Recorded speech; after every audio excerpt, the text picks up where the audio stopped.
The fight between Bam and Data Jahad gets underway, while Khun and the others team up with Rachel, White, and Era Mazino in order to destroy the scales and obtain its mirror.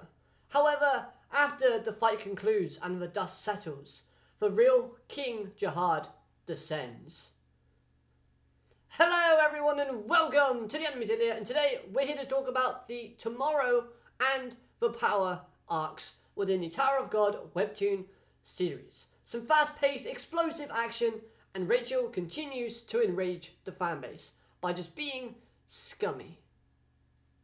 Now, first and foremost, the art over the past set of arcs has been phenomenal and has developed and improved at a fantastic rate throughout. And in this arc, it continues to improve and continues to impress me while I read, which adds to the enjoyment and excitement of the series overall. So I have to start off by saying, SIU, thank you for all of your hard work, both in the art style and in the story writing, because both of those were on point in these arcs. And speaking of development, seeing how Bam progressed throughout these arcs and what happened within himself when undergoing the Revolution Road with Eden was a joy to read. Seeing how he came to the understanding that with each new piece of information about his past that he learned, he felt like he was slowly drifting further and further away from his true self. He felt like people around him, the people that he interacted with, were defining who he was and who he's going to be. As throughout his life, people have always told him what to do. In Thug, he was destined to be someone who would kill Jihad, while his newfound knowledge of V and Arlene reinforces his role in fighting their sworn enemy, not Bam's own enemy. The thing I loved most about this realization from Bam was who set him straight to begin with. As we know, Bam absorbed his sworn enemy in the last arc, and once inside of himself, the sworn enemy remains and talks to Bam, and is the one who opens Bam's eyes, stating that Bam is Bam, you are you, no one else. And he shouldn't be tricked or tricking himself into believing that others will define who you are. To me, having this reflection of Bam tell himself, it just makes a lot of sense, and it seems like deep down, Bam already knew this was the truth, but was blinded by everybody's expectations of him in the real world.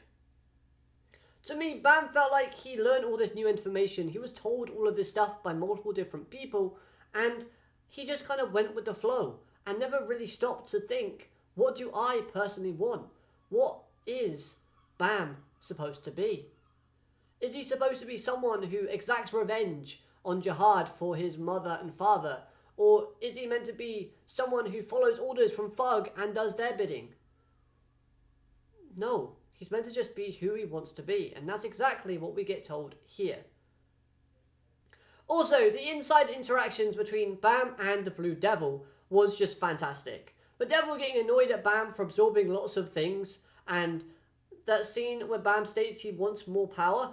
Both the Blue Devil and Viole were just like blankly staring at him, like, seriously? You're already powerful enough. That bit did just make me laugh. Now we also learn that Jihad performed Revolution Road with the God of Guardians. That was when he realized his destiny was to become King of the Tower. So this leads me to believe that something similar to Bam's Devil, or a manifestation of power, lies within Jihad. Maybe that manifestation of power or that devil inside of Jihad infected him, making Jihad believe that this was his destiny, thus creating a split path between what Jihad took and the one that Bam is currently taking. Jihad accepted the power that was offered to him within himself, and of course that destiny of him becoming king. He was influenced by the presence of what he found within himself while performing the Revolution Road. While Bam, on the other hand, is using the power but not becoming tainted by it.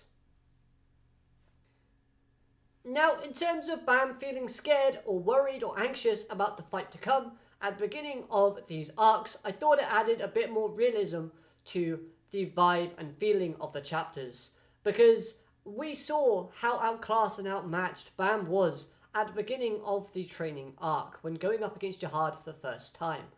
Data Jahad has an overwhelming presence, and is very powerful even though he's only the data version of Jihad from this point in time of climbing the tower. Now, Bam obviously knows this and experienced this, and that's why he's nervous. That's why he wants to run away, because he's scared that he's going to die. Death is looming over his head. But the fact that he stood up and faced it and did not run away, and found the courage to move forward, I've earned mad respect for Bam's character for doing so. Because it's very hard to overcome your fear. A fear that means you're overwhelmed, and to the point where you know you're going to die. It's pointless to struggle, but you still struggle forth anyway.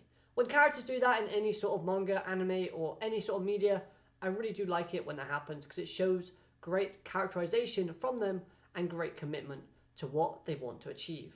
It shows they are willing to do anything to achieve their goals. And Bam may not actually seem like he's got a goal at the minute in time, but you know what? Bam's main goal is probably to do with just being with his friends. And he knows if he can't win this fight, he'll die, which will put an end to his time spent with Khun, Rak, and the others. The display of skills within Jihad and Bam's fight was incredible. I especially love seeing Bam use his own skills for once, which basically is him taking what he's learned from other people and adding a twist to those skills, really making it his own, thus adding to the idea of Bam finding his own true identity. Growing horns and wings was unexpected, but still, it looks cool on Bam's character, and it's obvious that the blue horn that appears on his head is representing that blue devil within inside of him and the power that that possesses, while the red horn represents the administrator and the power that Bam received from the floor of death. The red Teresa, something similar to that. While Jihad showed off a great abundance of skills and personality traits. For example, giving Bam a head start, showing signs of overconfidence, while not fully using his full power / getting seriously straight away, could be seen as him being a bit childish and just playing with his food. To some degree. But the needle of war that Jihad used I thought was a great concept, and I wish we could see more items like this in the future, where these items take on different forms and attributes. After all, this shows the skills of the wielder using the weapon. As with each change of form, each attribute change comes a new weakness and strength, but it's up to the wielder to be skilled enough to utilize each and every part of that item / weapon in order to basically make those weaknesses a positive, thus giving them an all-round powerful weapon or skill. Which is something we see very much so from Jihad when he's using the many different forms of this Needle of War. Now, of course, he does need to use Shinto control to help make up for these weaknesses, but I do think that says more about Jihad's strategic skills, I should say, and more so about his sort of, incompetence. He's a very competent fighter. He's very smart, able to think on his feet, very tactful, despite showing these overconfident traits and these childish traits, immature traits, whatever you want to call them. He's still a great fighter and a great adventurer, nevertheless. However, having the fight end as the way that it did, I thought creates a well-written ending, as it shows Bam needing to get stronger / smarter when using his abilities, as he's still not able to beat Data Jahad, but is close. After all, he managed to take an arm off of the Data Jahad version.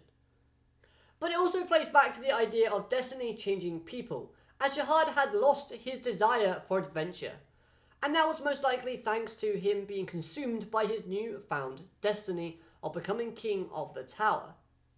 And now, after his fight and his encounter with Bam, he wishes for Bam to reteach this desire for adventure to the real Jihad who is now king. Could this loss of adventurous feeling be the reason as to why Jihad wanted to stop climbing the tower in the first place and didn't want to go any higher than he currently has? Hence to why he sealed off any further entrances above the tower or the floor that he currently rules over. Simply put, he can no longer feel or no longer cares for the thrill of adventuring. That's why he wanted to stop climbing and just settle for being king of the tower. After all, he knew that was his destiny. He was no longer feeling the excitement of an adventure, so what's the point in continuing? He might as well just stop and do what destiny has granted him to do. Now, I said when Data Jahad first appeared, I was disappointed, but seeing the real Jihad appeared for the first time in the series was a great addition to this arc's ending. As from both design looking majestic and the line about Bam's eyes looking familiar, as he has already killed a boy with golden eyes. Oh, that sent chills down my spine when I read that line. That was perfect. And I could be wrong, but I do think Data Jahad is in for a bit of a spanking, as he was about to give Bam a weakness of Jihad, which also happens to be the same item that Gustang was trying to get Bam to find and bring to him. So yeah, that opens up another question. Why would Gustang want that item? Intriguing. We'll have to wait and find out. Rachel, you really are scummy. Now, I don't really care much about her planting a bomb within Khun, as we already know there's a rivalry already established between those two. But what I actually find more despicable about Rachel's character from this arc was the fact that she basically was attacking her own friend, Yuha. Yuha is her only real friend within the series. The person who wants to genuinely be by Rachel's side, regardless of what she looks like. And Rachel basically just kind of knows the story about the big breeder killing her mother and chooses to work with him anyway for her selfish reasons. She wants to keep Icarus's body because she wants to be more beautiful on the outside, more successful and more powerful than what she currently is. And to top that off, she seems confused or even attacked herself at the idea of Yuha calling her out for working with the big breeder, working with the man that killed Yuha's mother. Come on, Rachel, seriously. Then again, Rachel could be so self-absorbed in her thinking that everybody hates her that she's too blinded to see that a friend has been by her side all this time. I'm glad this shows just how little humanity Rachel possesses left within her body, but at the same time, you could actually call it good character progression or writing for an antagonist in Rachel, because she is a well-written antagonist within the story.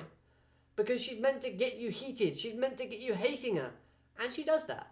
But this time, she does it because she actually belittles the feelings of her only real friend. Which I think is just downright rude. As for Khun, having a bomb within inside you really does suck, doesn't it, mate? But his confidence shown at the beginning of the Tomorrow arc, talking about how he's going to do the quest alone, was great. Plus, the Shinzu combo of Khun and Rak was brilliant. And speaking of Rak, him using white as an aeroplane to move around and fight was really hilarious. Now, as for Ulrich Mazino, the era version, this was a great addition to the arc. Now, it did appear at the end of the training arc, which I left out of my review last time, but we'll talk about him here. I like seeing, though, how, although he is the sworn enemy of the real Ulrich Mazino, Era Ulrich still believes that Ulrich Mazino as a person, as a being, should always remain perfect, thus explaining why the Era version wants to be deleted. But now, that does leave the question, why has two irregulars within the series created their own sworn enemies stemming from themselves? We have Bam, who created a sworn enemy of himself through his fear of reverting back to loneliness. And we have Ulrich Mazino, who created a sworn enemy out of himself. The reasons we do not know, but at a possible guess, maybe he's kind of not too happy about his pervy self, like he regrets that part about him. Now, the final character of discussion is in Dorsey. She takes a bit of a back seat in this arc, not really getting involved with the action. as she couldn't bring herself to move or endanger her father, aka her sworn enemy, telling me as a reader that she still values the opportunities that the snake gave her in life, and still kind of, respects him to some degree, and cares about him, even though he potentially killed her adoptive parents. Which is something we're going to need to see her overcome in the future, leaving for Dorsey's character to get some development in the future, something that I really do want to see, because Dorsey is one of my favourite characters within the series, and of course I like it when I see characters develop and characters grow. So Dorsey, let's see what you got. But to end it off with Dorsey, I do find her actions in this arc rather surprising. A part of me did believe that she was actually jealous of Rachel. That's why she didn't want to go with them, because she would show her jealousy and her kind of inferiority compared to Rachel's overpowered and broken moves that she's been using throughout the series as Icarus. But no, it turns out it has to do with the sworn enemy, which again plays back to the idea that everyone has overcome their sworn enemies within this collective of arcs, apart from Dorsey. But overall, I thought this was a great set of chapters with some development of Bam stealing the spotlight, and the action was really enjoyable to read from start to finish. If I missed anything out, then make sure you let me know in the comment section down below. But of course, I want to know your thoughts on any of the points that I've raised and on the chapters in general, or the arcs in general. But with all that said and done, if you like this kind of content, hit that like button and subscribe for more Tower of God on a weekly basis. With all that said and done, hope you have an amazing day, and I'll speak to you real soon. Alligator matane, goodbye.